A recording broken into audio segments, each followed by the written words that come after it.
Tainá Marajoara, nossa convidada hoje. Tudo bem? Deixa eu te apresentar. É porque hoje a gente vai fazer descendo aqui, a gente não vai pra... Tá? Gente, eu apresento para vocês a Tainá Marajoara. A Tainá Marajoara é uma lutadora, uma guerreira do nosso patrimônio alimentar, cultural, é do Marajó. Ela tem um espaço ali de cultura alimentar que ela vai falar para vocês, que depois eu vou pensar, depois se vocês quiserem lá também almoçar. E eu pedi para ela falar sobre a nossa importância da cultura alimentar, que é nosso patrimônio também, né? Então ela é a nossa convidada para falar aqui sobre isso. Bora. Burangara, Emitiauí, bom dia, saudações às forças da natureza. Sou Tainá Marajoara, venho do povo originário Aruã Marajoara, do arquipélago do Marajó, que a gente segue se levantando e sem aceitar aqueles que dizem que os povos não existem. Antes de tudo, parabenizar e agradecer mais uma vez a oportunidade de estar junto com o projeto Roteiro Geoturístico, que... Tudo bem? Bom dia. Que é um projeto imprescindível para essa cidade, que deveria servir, e eu acredito que serve também como inspiração para muitas outras ações desse tipo no país. Se vocês puderem iniciar no lugar de vocês um projeto como esse, façam. Eu sou cozinheira e a gente tem aqui o Ponto de Cultura Alimentar Iacitatá, que é essa casa da parede cor de barro, é uma casa com parede de permacultura, uma casa pintada com barro e pigmentação natural, ali, detalhes verdes e as portas vermelhas. E é um lugar que a gente precisou inventar ele para a gente existir. Porque até 2013, o Brasil só entendia que gastronomia era sinônimo de cultura. Mas até então nunca tinha investido nenhum centavo no alimento enquanto cultura no Brasil. Só dizia que era cultura e que era da gastronomia, que era relacionado ao turismo. E aí a gente disse, opa, mas tem alguma coisa errada aí. Primeiro, que cultura alimentar não é sinônimo de gastronomia. Se fosse a mesma coisa, nós faríamos o mesmo que o fast food, e a gente não faz. Só que não tinha um conceito para isso. E a gente tinha escrito um artigo chamado Da Receita de Porco, Mulher que Vira Porca, Sabores e Saberes das Encantarias da Amazônia Paraense, ouvindo os nossos antigos e antigas marajoaras. E foi ouvindo nossos mestres e mestras que eles diziam, gastronomia, não é isso é aquele negócio do restaurante. Ah, isso é aquela coisa da Secretaria de Turismo. E eles não se reconheciam nisso e a gente também não. Porque pra gente, comer não é só comer aquilo que está na mesa. E tem principalmente a parte invisível daquilo que se come. E tem a cura, tem a encantaria, tem o feitiço, tem toda essa outra parte invisível que a gente não come pra gente poder comer. Porque alguém encanta para a lavoura, alguém pede a abertura da pesca, alguém pede a proteção na hora que vai para o mato, tira a panema da arma, dá um jeito de conseguir fazer a armadilha direito. E quando a gente está falando de cultura alimentar, a gente está falando da agricultura familiar, está falando da pesca artesanal, dos pequenos criadores, a gente está falando de toda essa cadeia, que também é uma cadeia de salvaguarda cultural e de proteção do conhecimento tradicional e do patrimônio genético. Traduzindo, proteção das nossas sementes, proteção contra a biopirataria, proteção contra a biocosmética que chega aqui, ouve o que as nossas mestras têm para dizer e se apropriam do nosso conhecimento e vão vender o nosso conhecimento na Europa para o norte global ficar cheirosinho, bonitinho e a gente aqui ficar na miséria. Então o que a gente faz aqui há muito tempo é entender que aquilo que a gente come é também aquilo que cura, é aquilo que faz a gente ficar saudável, mas que também faz bem para o planeta. E isso não é uma força de expressão, isso é uma realidade.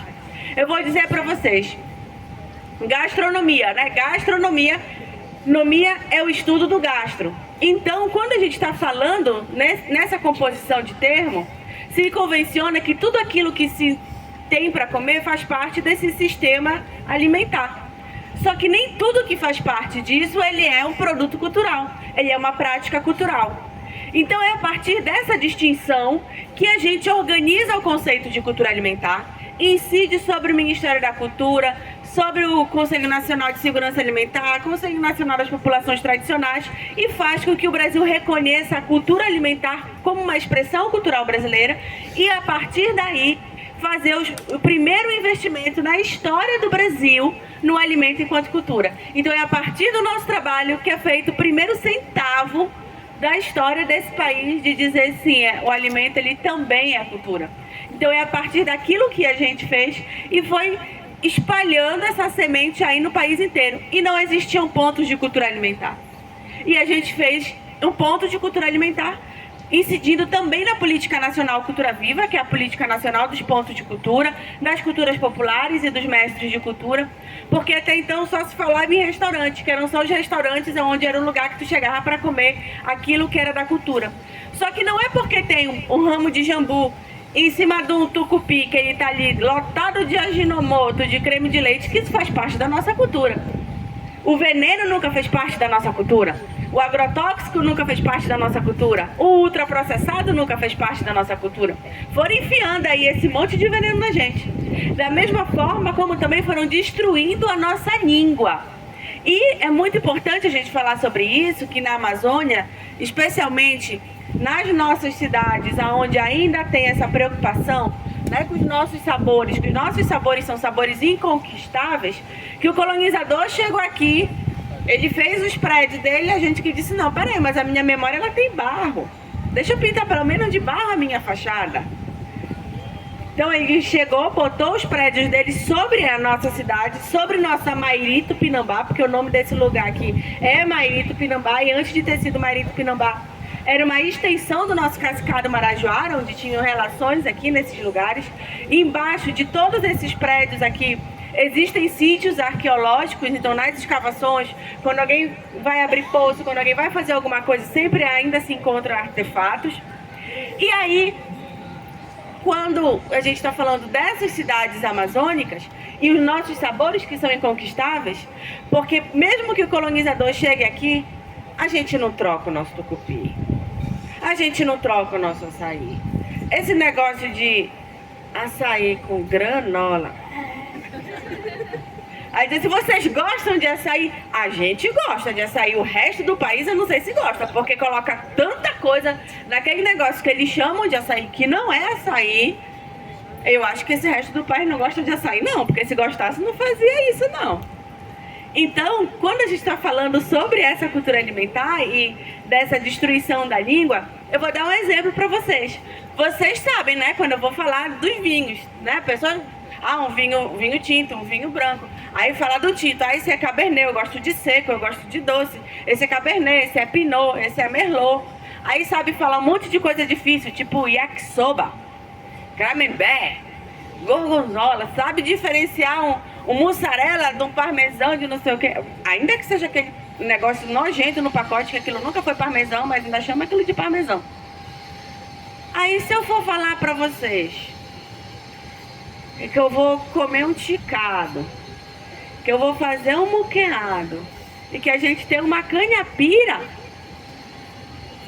todo mundo sabe o que é milkshake, mas canha-pira, muqueado, cauauá, as pessoas sequer sabem o que é isso.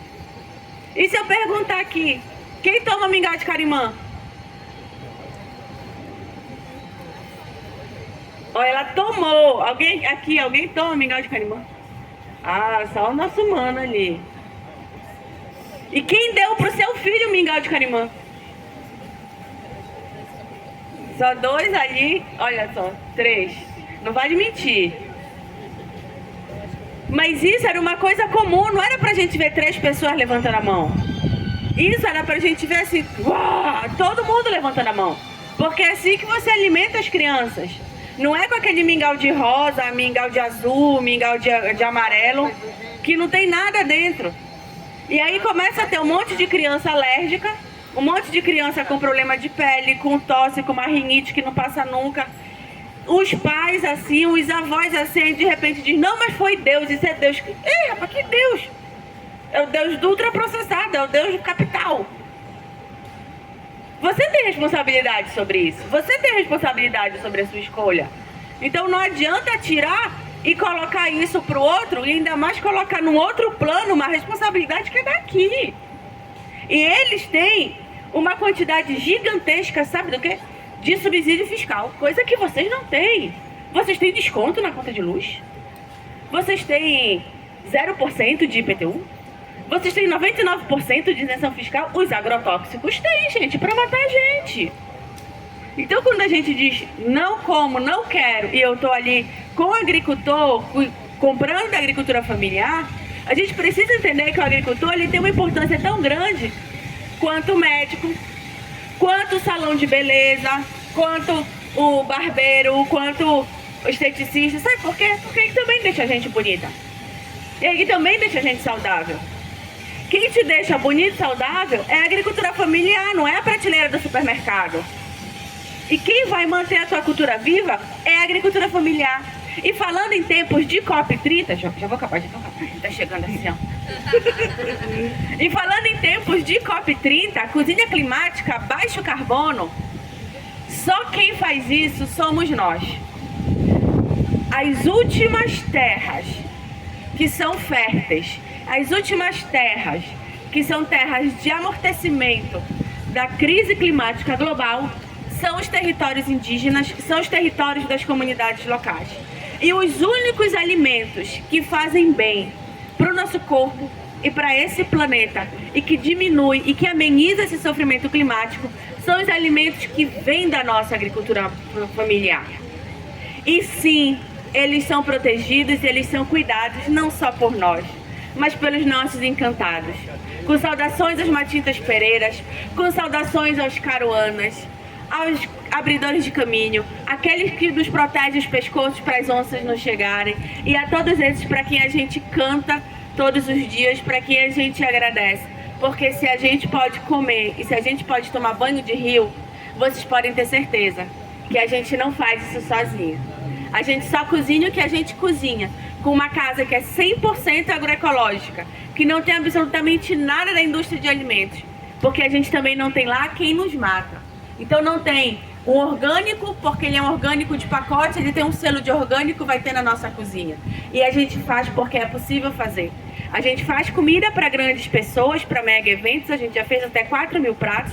A gente atende tanto no Iecitatá quanto fora do Iecitatá. Então quem quiser contratar a gente para fazer coquetel, essas coisas, pode chamar. E a gente tem um café também, que não é um café colonial, é um café descolonial. Porque colonial não pode nunca ser sinônimo de qualidade, porque colonização não é boa para ninguém, nesse planeta nunca foi. Então o nosso café é um café descolonial, à base de mandioca, à base de derivados de mandioca, de beiju, de sucos locais. Uma vez perguntaram pra gente, mas você não tem suco normal? Eu digo, por que Mano Inajá tá doente? A gente tem suco daquilo que tá na época, e a gente faz mais misturador dela também, que fica uma delícia. Então a gente convida todo mundo a ir visitar o Iecitatá. Se não quiser, já, aqui do outro lado da rua, aquele casarão ali de paredes de barro, do lado da Casa Rosa, é o casarão da esquina ali, que tá com a gradinha na frente, que a gente tá colocando uma hortinha. Se não tiver ninguém na porta, pode apitar a campainha, mas a gente tá aberto. E também, gente, o que é muito importante falar pra vocês, vocês não precisam ir lá só para comer. Nós também somos galeria de arte, nós também somos um espaço de venda de artesanato dos parentes. Então, se quiser só entrar, ir lá, conhecer, só conversar com a gente também, a gente está lá porque o que a gente faz é cultura alimentar e cultura a gente partilha para esse mundo sorrir junto com a gente. É isso. Fica aí tudo eterno. Obrigada. Obrigada, Tainá. Tainá sempre colaborando com a gente.